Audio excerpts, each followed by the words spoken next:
Welcome to the Hawkeye Sidekick podcast. And you're very welcome back to the Hawkeye Sidekick podcast. This podcast episode is really focusing in on our weekly Rugby Roundup. We have the superb, sublime Liam O'Brien with us to run the rule over the URC. Round 11 in the books. A bit of a mixed bag for the Irish provinces.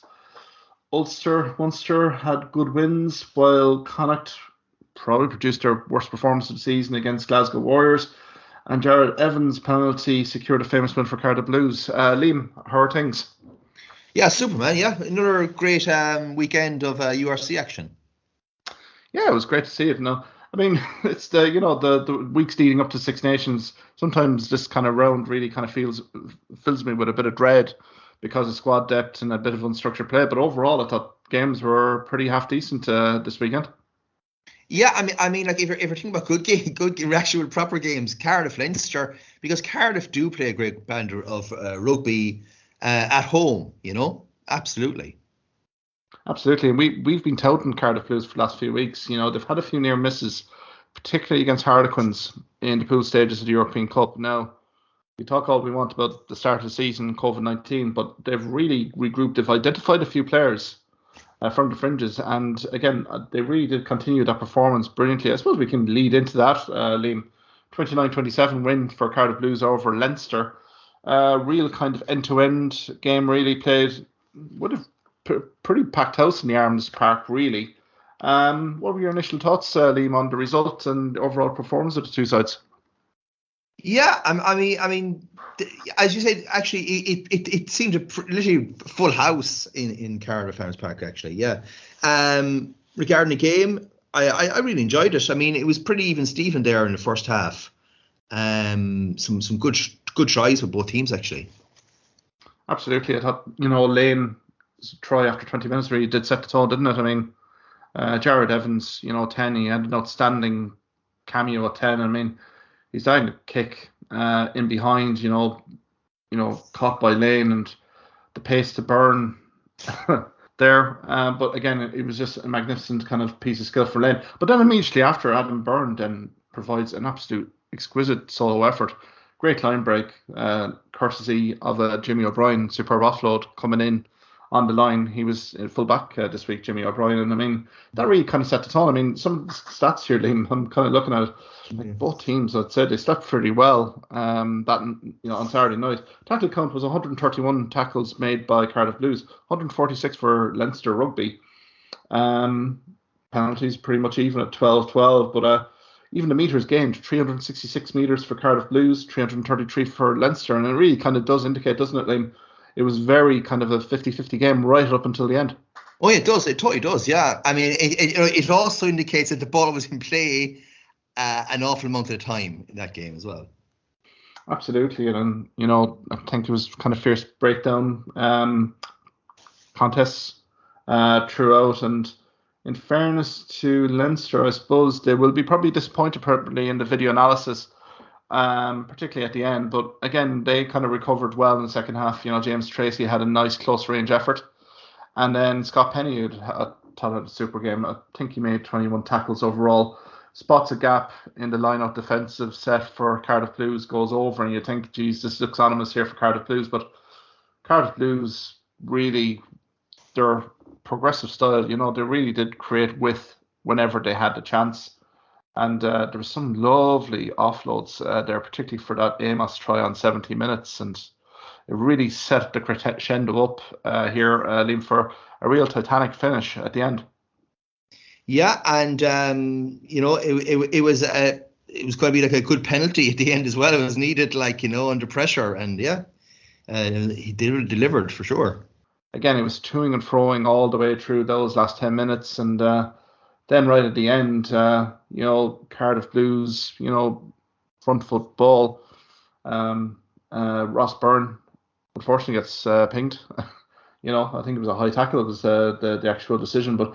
Again, Jared Evans had plenty to do with the kick, and I don't know if you heard, Liam, there was some opera singer in the background before he actually kicks the game winner. You can hear quite audibly some baritone literally singing as the kick is, he's about to basically kick You know, it was a bit bizarre, but what a kick. And you could see the reaction of the Cardiff Blues players immediately after the final whistle. I think Di Young has basically alluded to in the post-game comments that this is the standard now. This is the template to basically grow and develop this Cardiff Blues team. This is the baseline performance because they were absolutely outstanding. Yeah, and I see what has to be considered too is they really were up against a very strong Leinster team as well. So absolutely, Cardiff has, of all the teams you could say, look at it, certainly the Welsh teams in the URC, they are the ones that can take it to the next level. You look at the other Welsh teams and there's nothing there. End of. Like you've seen a few departures, particularly from the Dragons. You know, the Hibberts are gone. Jamie Roberts he's moved down to Australia. I mean, there seems to be a few mid-season departures, you know, from there. Ospreys, you know, are work in progress with Toby Booth, and Scarlets have been, I don't know, with the Scarlets, it's just been one disappointment after another for them. So, I mean, for Cardiff Blues, and I think Liam Williams joins the rugby club Cardiff Blues next season with Amos retiring. Does Young join from Wasps as well, actually? I believe so as well. Tom Young as well. Yeah, Tom Young, with his father. So, you know, there's a bit of an Aberdare link there, Liam, anyway. So there'll be plenty more getting through the turnstiles from Aberdare after that, to be fair. And, I mean, when you have the likes of a Ross Turnbull, you know, he's an absolute stand-up for me for Cardiff Blues. Consistent performer. I'm surprised, you know, that he hasn't got more international caps. And again, was a superb, you know, 19 tackles, particularly. Lane did his credentials no harm at all with Wales, with 8 carries, 73 metres. Summerhill, always a very talented winger, 10 carries, 51 metres. Again, Ginny O'Brien was very prominent for Leinster as well, 12 carries, 51 metres. And then Adam Byrne as well had the 5 carries for 44 meters as well. So there's an awful lot of. It was a very open, expansive game from minute one, and I think probably Leinster might be a little bit of the reality check that they would need. You know, after the 2 comprehensive thumpings that they'd give Montpellier and also Bath Rugby in the European. This is more of a competitive feel, and I think maybe the discipline side of things, the management and players, probably the video review this week will definitely. A review and address, but a famous win for Cardiff, and I think it really sets them up well for the URC, you know, because they do have the break now, but again, it bodes well, particularly on the Welsh Conference. I think they're kind of looking like the informed team to really go deep in the competition. So with that, maybe we go to Ulster and Scarlets, maybe continue with that Irish-Welsh team really here, Liam. Again, a 27-15 win for Ulster Rugby at Kingspan on Friday night. Don't know if you saw much of it, Liam, but again, it was very 50-50 for good stages of that contest. And you have to give credit to Scarlets here. Given the injuries, given international call-ups, the squad itself looked vulnerable, but they did actually come and deliver a good performance on the night. Yeah, I have to say it was kind of like a last 10-minute job there in terms of me watching. But from what I saw, Ulster definitely got a good victory, like they ground out that victory there, did they? They certainly did. I mean, the opening exchanges, it's not the full game. And the exchanges pretty much the opening quarter were very 50-50. You know, a few penalties, Nathan Doak, Evans, you know, Triol. Then we probably have our contentious moment of the game with Kilroy's tackle on 27 minutes.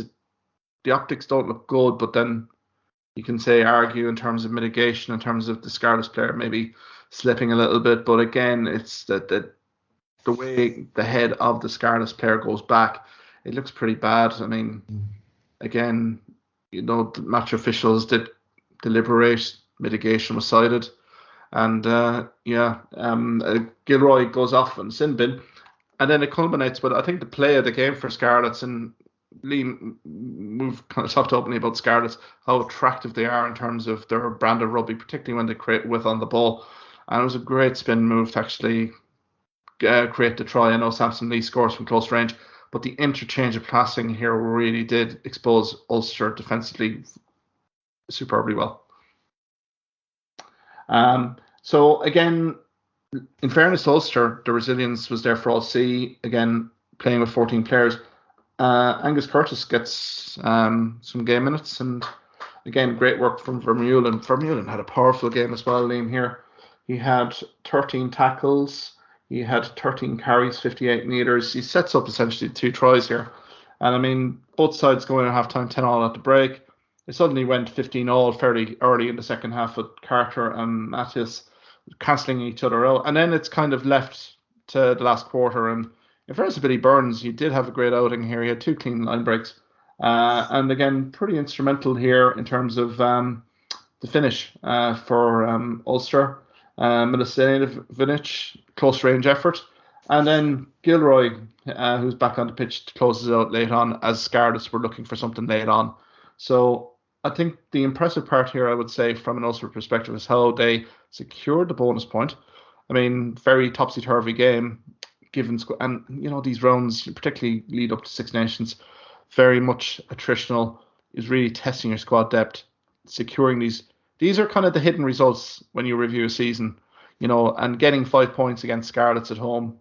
No, we can say all we want about Scarlets, but Scarlets still are a top quality team in my eyes. It's a crucial win for them. Ulster, you know, sits them quite nicely in the Irish Conference and on the overall standings. So, and I mean, for Scarlets, it's kind of a case of rebuild, you know, after the URC. Hopefully we get a few bodies back, maybe string a few results together, because they do have a few postponements. They only, I think, played 9 fixtures so far this season, which was an unbelievable stat during commentary.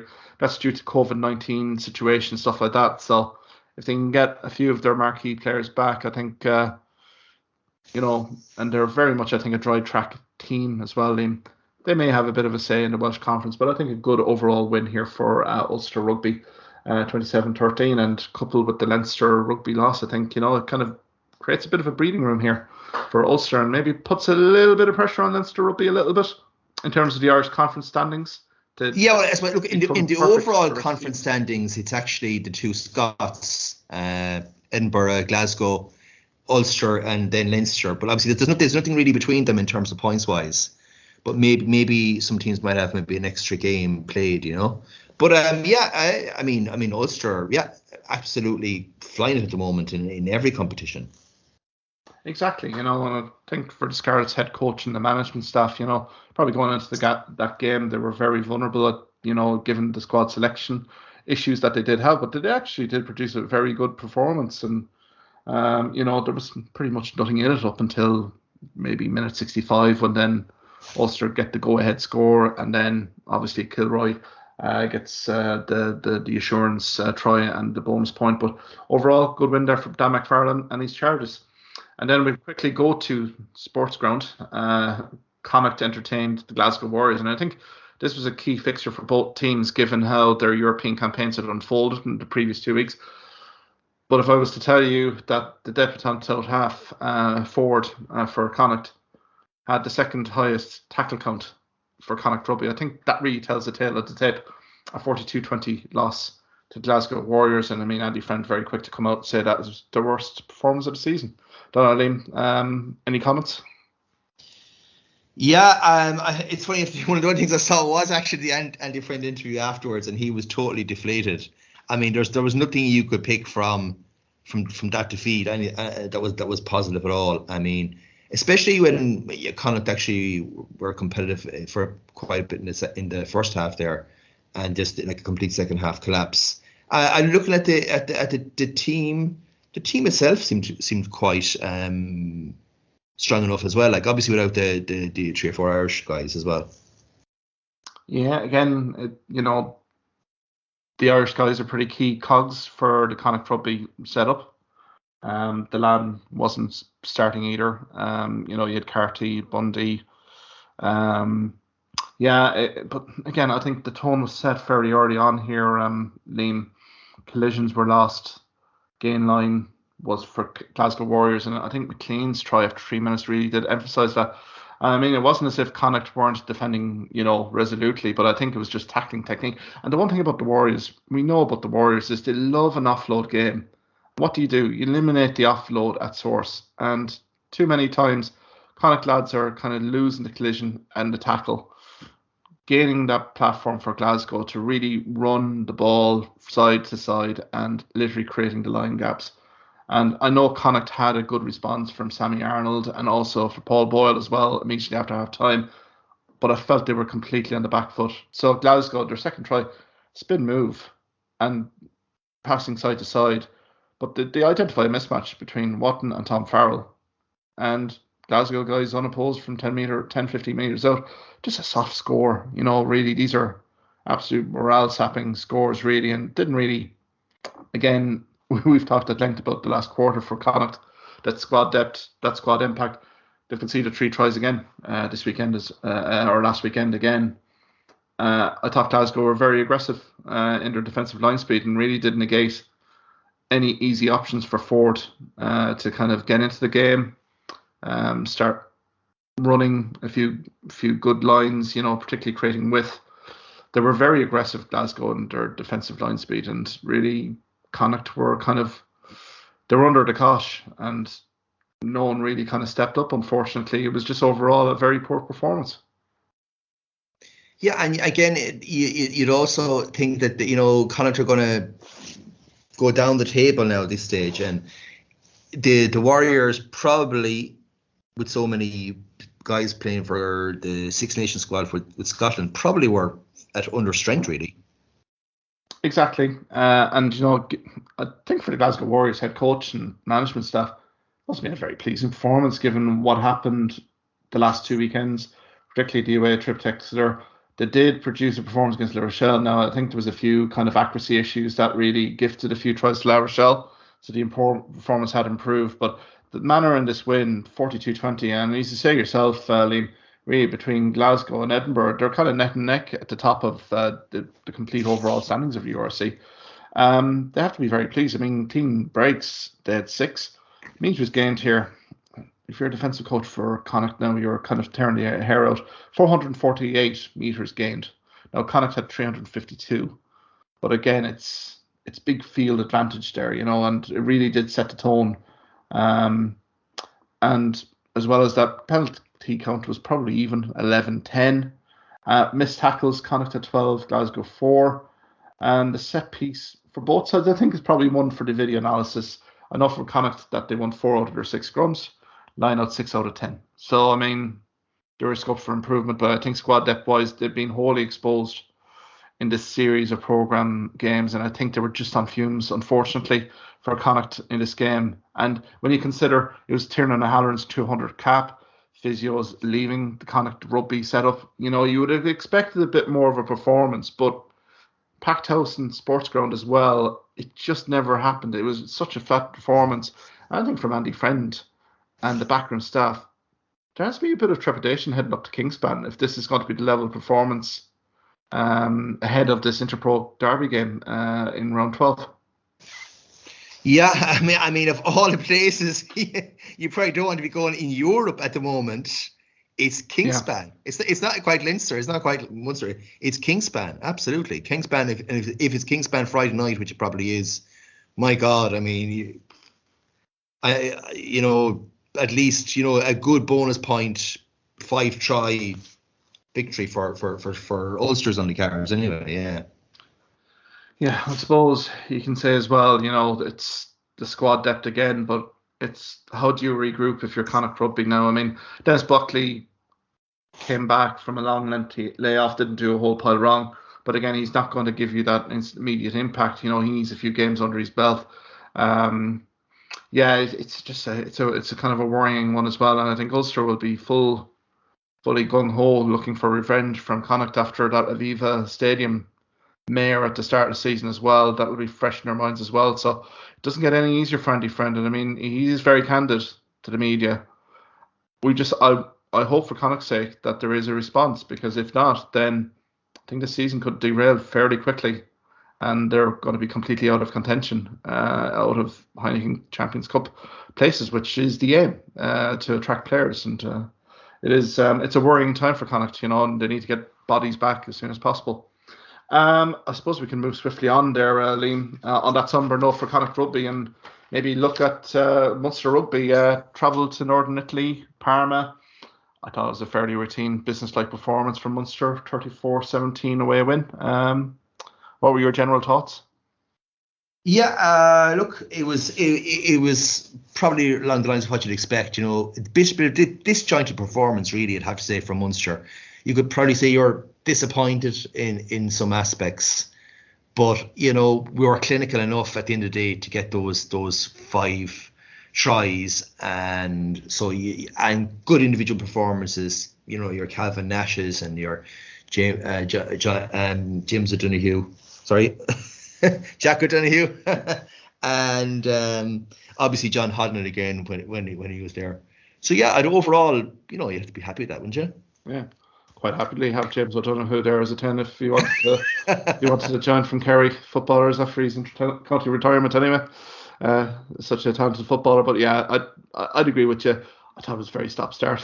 Zebri, there's just, I don't know where to go from here. They were stop-start because you could see players were falling off tackles even after 5-10 minutes. And they were looking for medical attention more, just to basically slow the tempo down.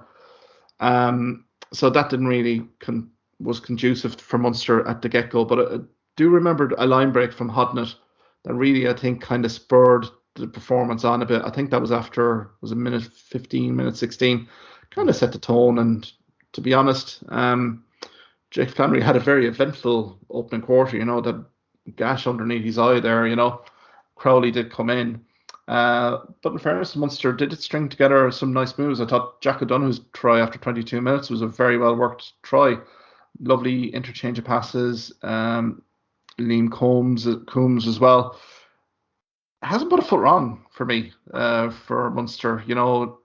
In these brief cameos at 13, does provide that go forward ball, a bit of, something different about him. And again, a good setup for O'Donoghue. And I mean, the hit that Liam Coombs gets as well was pretty significant. So it was a good try. O'Donoghue finishes up superbly well. But I suppose if you wanted to see the goal from two sides, all I would kind of say is Exhibit A, Dan Goggins' try on 29 minutes. If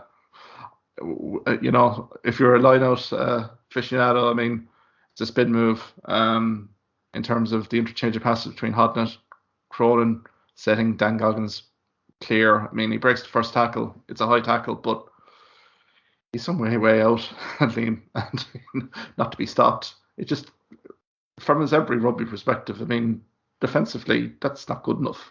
That wouldn't be even good enough for an Italian domestic league game, let alone expect to kind of get away with something like that in a URC match.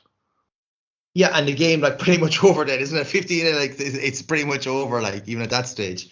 But yeah, Goggin, as you said, the first guy went high and he pawed off him, he didn't even go near him, and then he just straight through.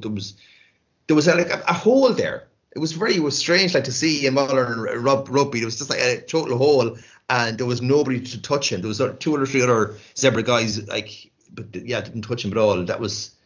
And that was it was still a good carry from Goggin. Good. Just going back to the first try for O'Donoghue. Yeah, that Hodnett. Wow, Hodnett really carry there. Wow, it was just incredible. But Nash's hands in the offload. I didn't realize that he had that in him. Because some players just don't have that in them. And then Coombs just really. Totally straight. He just went totally straight and stood his ground. And as you said, got the ball away and got it. So one hell of a tackle. Oh my God. Yeah, no, it was superb. I think Nash did himself no harm at all with that performance. And as you say, that flash of creativity, that skill set was, a highlight reel moment for Munster Rugby, particularly that opening try. And I think the head coaches would have been pretty delighted with that. I mean, as we say, I think the game had gotten away by Zebri at this stage after Goggins' try. And then after 37 minutes, we had Finian Richley, who I thought had a great game, contributed in all aspects. It was top tackler for Munster. And with John Hodnett with 12 tackles, he goes over, regulation score, close range effort. Zebri are getting pinged here at this stage for offsides and, really creating pressure. And they were really struggling to exit out of their own 22 at this stage. But they had a little bit of a lifeline with Cronya's try, and I wouldn't be too harsh on Jake Flannery as well, trying to be expensive, trying to kind of really release people before half time. They get a little bit of a hope, and maybe for 10-15 minutes in the second half, Zebri do have the better of it, but again, they had no confidence in their attack anyway, one, but then their penalty kicking really did kind of let them down. They had 3 penalty attempts here, 0 for 3. Kind of tells the tale of the tape. Let Munster off it, and then I think the rest of the game was pretty routine. Munster built the phases, got a few line breaks, and kind of duly closed out the game with the bonus point and an insurance try from Dermot Barron. Yeah, but in terms of, if we look at the match stats there, which I find the match stats are pretty even in terms of passes. We had 110 for Zebre, 119 from Munster, and we had turnovers, 10 Zebre, 9 Munster. Meters, 204 for Zebre and 341 for Munster. But a lot of that for Zebre was in that 20 minutes in the second half. Zebre had the ball, but as you said, it was just silly sort of penalty conceded, and they couldn't get any real momentum going at that stage. And then Munster powered through in that last 20. We had some situations like we had Scott Buckley coming on because Prole Tom Ahern, and that obviously disrupted Munster in the scrum as well. Obviously we had a Witchery try there, 29-10, and then we had Barron as well, and try in 81, for Zebre. But were you happy with the contributions of our key players again, like in the back row? And for me, centre Liam Coombs definitely stood out as a guy who's like, this guy could actually next season, he could really kick on. He could be starting for Munster. Oh, I completely agree. I think he's on that upward trajectory at the moment. I do like the directness of him. His ability to, spot a gap in the defensive lines it's been seen, very much in his cameos for Munster. I think at the start, I think Zebri Rugby now, you can counteract that and say it's that level of opposition. We need to see that, with more elevated, higher profile opposition. But again, he can't do much more than from his perspective. He's impressing. I think everyone, it's round 11. There is going to be a bit of cohesion issues straight after a European pool campaign phase to kind of get refocused here. I thought overall, after kind of maybe a messy first 10, 12 minutes and maybe 10, 15 minutes in that second half, it was relatively comfortable. Defensively, only 7 missed tackles during the game. As you said, the back row I thought was very impressive. I thought Hodnett, O'Sullivan, O'Donoghue really did control matters very well. Jack Sullivan got through an amount of work, like 9 carries, 52 metres. He was always willing, and he's a guy that I have an awful lot of time for. His mobility, physicality. I think he has it all, but I suppose the key question is where is he getting his game time? Because back row we're so stacked at the moment. Hodnett was quality as well. I think it was 4 carries for 44 metres. I don't know who contributed with 6 carries, 24 metres and a try, and then Galkin and Coombs combined had 73 metres, and then when you add Chris Farrell came on, then he contributed 33 metres fairly quickly when he came on in the second half. So I think overall, I would say Johan van Graan, the rest of the coaching staff, Larkham, Roundtree, they have to be relatively pleased. Again, video analysis, are you going to dwell too much on it? Probably not, given the opposition, no disrespect to Zebri. But again, you kind of move on. There's going to be more key games coming up. Particularly starting at the 2 Glasgow, and then you have Edinburgh and Thomond Park in a few weeks' time, so that's where the focus will be. But I think you sit nicely there, and then obviously we're then getting into the business end of the season then. So overall, good impressions from Munster in Zebri. Zebri are kind of just seeing out the season here. Been a tough season, they've replaced Michael Bradley, and I do have question marks over that appointment, really. They're looking to go homegrown, domestic on the coaching situation. But again, you can see the talent. There is a work in progress, certainly. Biaggi did impress, 17 tackles throughout the game. Was very a very willing kind of worker for Zebri in the back row, but again, forlorn task. And I think it's just a case of you think of Zebri, and I'm looking at the lines in South Africa as well here, Liam, as well. I don't know if you saw any of their game at the weekend, but an awful lot of South African commentators are really calling out the Lions here, that their preparation, it looks like a dead duck in terms of the Lions this season, that their competitiveness is not there in the South African conference, and that has to be a worry for URC organisers going forward. I suppose really in the last few seasons we've been carrying teams already, haven't we? In at least there's at least 3 teams I'm not going to name that we've been carrying, and we don't want to be carrying another 1-2 teams as well. Absolutely. In terms of, I suppose, the URC, at least the positive from the South African point of view is they're going to come fully loaded in the next 2 months. They're going to have all their Springboks back, particularly the likes of the Stormers and the Sharks. So I think that's going to help as well for all the teams that are travelling out there, if they decide to travel. Well, this is going to be kind of, this decision will have to be kind of decided fairly quickly here, Liam. I think in the next 2 weeks we need to have a decision, because the schedule has Munster, Cardiff. They're all having to be mandated to travel down there. But again, it would be, I think from a South African perspective, and for this competition to prosper and grow, fixtures have to go and take place in South Africa. We need to build a fan base from a URC perspective. And again, as you say yourself, Liam, the likes of the Stormers, the Bulls, these teams will be loaded in terms of their international squad players getting the game time. Different animals to what we've seen at the start of this regular season, particularly in Europe. So I think from that perspective, Liam, games have to go down there. Teams will have to travel down there.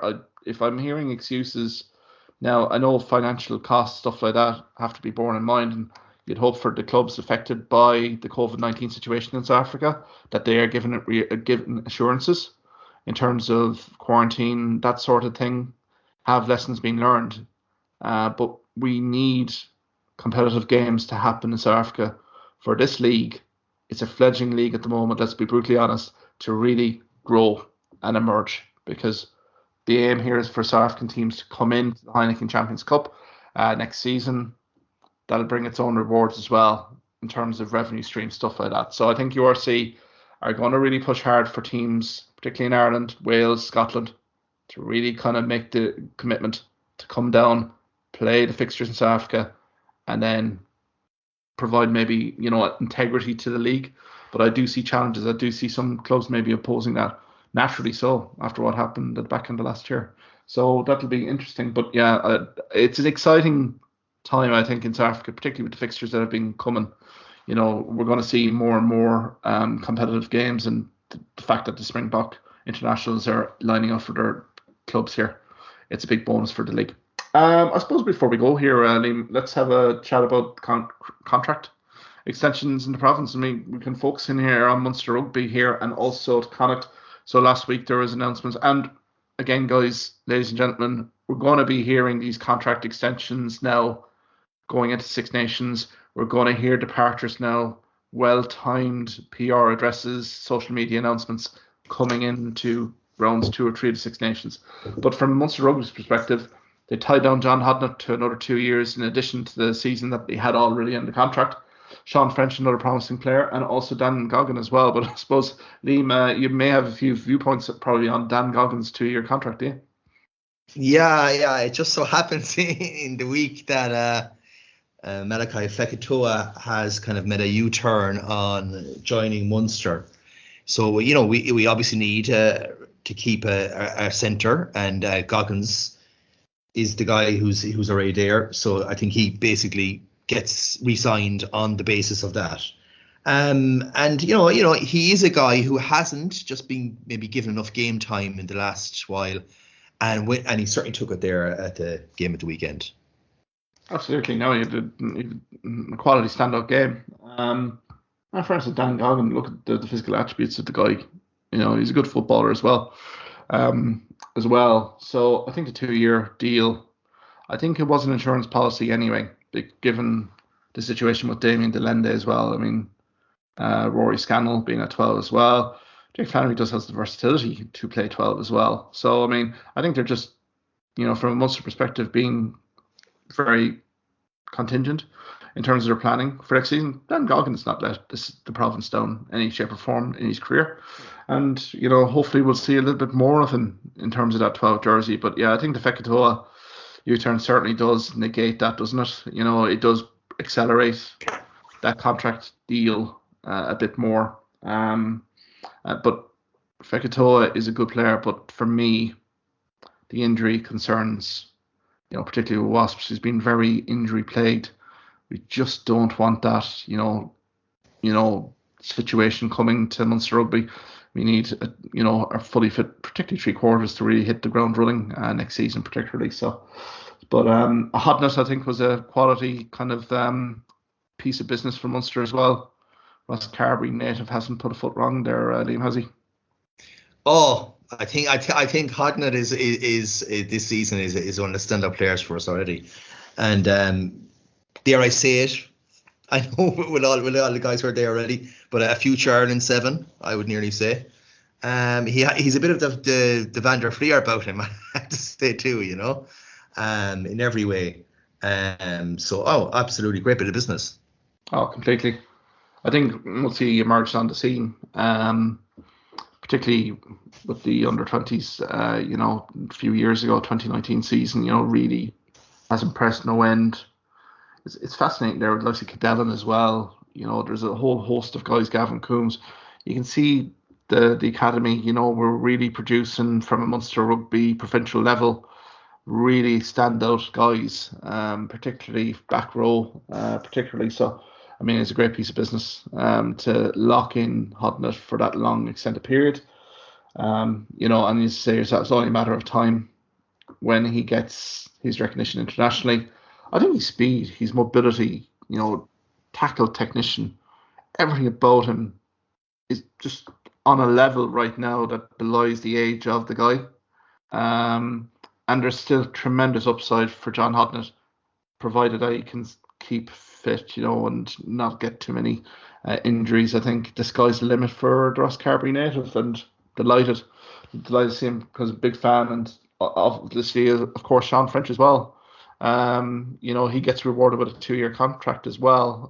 What are your thoughts there, Liam? Yeah, look, I mean, another kind of a Cork guy has come through, yeah, and he's certainly a player for the future. We'll say, yeah, okay. Exactly. He must be impressing very much, particularly in training with the head coaches, to give you that endorsement, give you that 2-year contract, give you reassurance that you're doing the right things. And I think for Sean French, he can go on to bigger and better things. And it's really up to him now to really kind of drive that in terms of his development. Getting on a training paddock, improving every day, getting the opportunities and taking them from both hands. I think he's seen that fairly well with the players that have come in various fixtures. That if you do impress, like the Scott Butley, folks like that, for instance, you do get your opportunities to impress going forward. So you're on the radar. So hopefully for Sean, it's good reward for all the hard work he's been doing. But now it's the time to drive on and really kind of make an impact in matchday squads, starting at the URC. But then ultimately you're looking to kind of challenge for the Champions Cup games that are coming up as well. So best of luck there. And then for Connacht Rugby this week, announcement. I think this is a shrewd signing. I mean, with Ultan Delan departing for France, club to be determined. Leinster's Josh Murphy, highly rated, is moving to Connacht for 2 years. What's your initial impressions there, Liam? Yeah, well, again, Josh Murphy, another terrific sort of back row, come second row, in the queue in Leinster at the moment. Yeah, and I think it is a right good bit of business actually. Really highly rated player himself. Yeah, I think he's versatile. Particularly can fill that lock position and the back row positions as well, very much so. I think it'll just be very interesting to see. I don't think Josh Murphy will be the last of the Leinster squad players maybe sitting on the fringes at the moment. That will be, we won't hear of, from a press release perspective, going somewhere. maybe there might be one or two other guys here, Liam, that may be following suit to Connacht. I mean, we've talked an awful lot in terms of front row capability here in squad depth. I mean, I wonder if they're really honing in Connacht here on the front five, particularly seeing if the depth chart, particularly on the front row positions, particularly the prop situation. I mean, you've Beelan, Buckley, you've Duggan as well, you've other guys, Burke. But again, some guys have been injured unexpectedly for an extended period. But again, are they looking to bring in other guys into the squad, particularly in the front five? Because I think at the moment Thornbury is a massive loss for Connacht. But yeah, it would be interesting. I don't see this as being the end of the business here for Connacht in a long way. I think pack reinforcements are definitely required given what's been happening in the last few weeks. But I think Josh Murphy definitely will settle in well at the Connacht with the brand of rugby that they play and the versatility. He should be getting sufficient game time there, and will boost. And he'll definitely give like some Murray guys like that an awful lot. Joshine Dowling, an awful lot of food for thought for competition for place in that second row when Delan goes. So you're looking to kind of increase the squad depth in the competition for places. And certainly Josh Murphy is primed. He has the resume already to really stake a claim there. So I think good bit of business there from Connacht, but I think more to follow. I think they definitely do need some more pack reinforcements just to provide a little bit more beef, a bit more physicality, particularly on those key fixture days. So we'll leave it at that, Liam. I know we haven't really talked about Six Nations or anything else, and I know, Liam, you're heading up to the Aviva Stadium at the weekend to see Ireland, Wales, but I know we probably will have a preview later on the week, but do you have any kind of initial thoughts in terms of the game itself and how you see the game going? Well, I mean, all the predictions and I suppose the selection that Wales have available points to a comprehensive Ireland victory.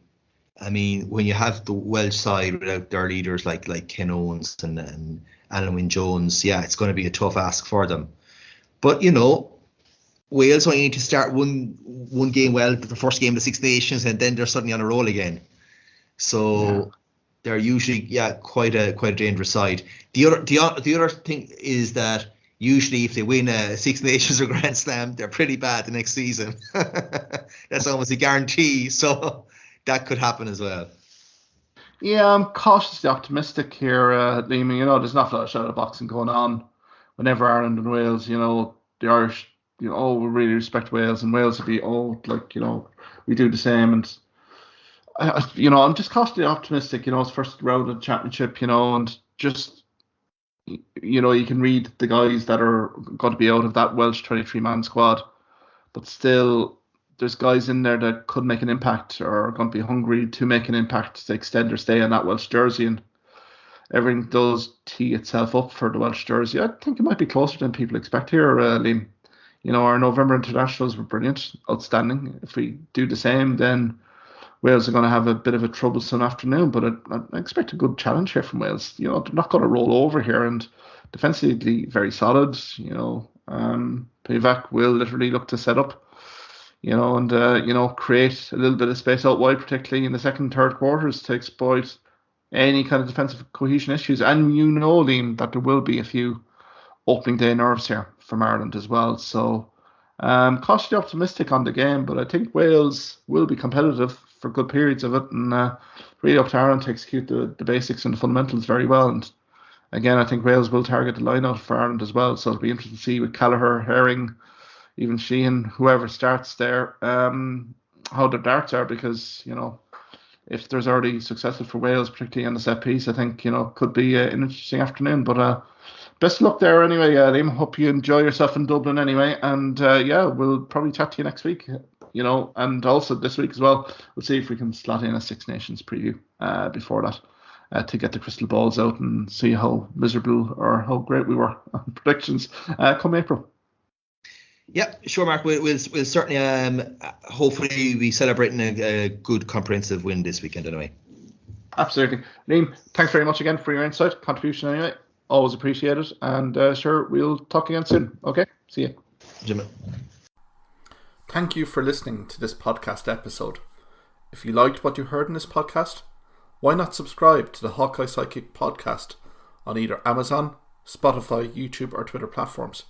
You can also follow me at Hawkeye Sidekick on Facebook and Twitter for the latest sporting opinions, articles and reports.